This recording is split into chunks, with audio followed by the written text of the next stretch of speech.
of you out there who want to try using an exercise ball but have no clue how to use one, I'm going to try my best to help you out.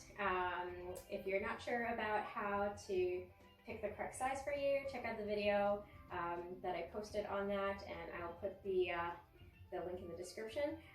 But once you figured out the size that works best for you, make sure you got a mat and we're going to go from there. So to sit on the ball, we're going to just sit down as if you're going to sit on the ball as if you're going to sit on a chair. And here's the thing about using an exercise ball. You are not going to fall down and hurt yourself.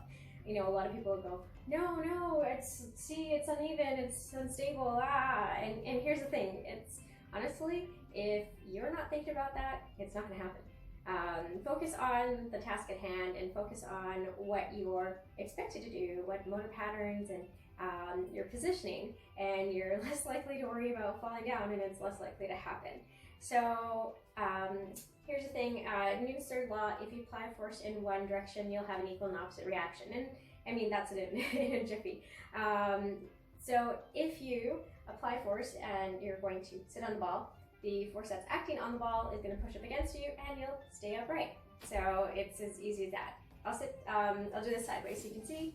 So when you go to sit on the ball, you're going to have the ball behind you, okay?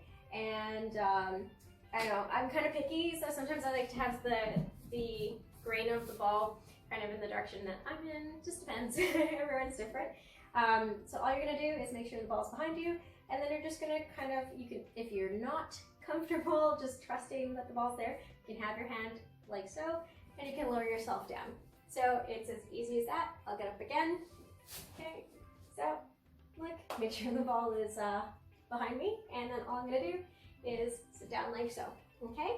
When you're seated on the ball, you want to sit up nice and tall.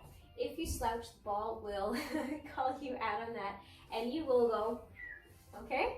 So when you're seated on here, you want to sit up tall, all right? And then you can go and do the rest of your exercises. It will catch you if you're cheating, so if you are slouching or if you're trying to roll forward, it's not going to allow you to.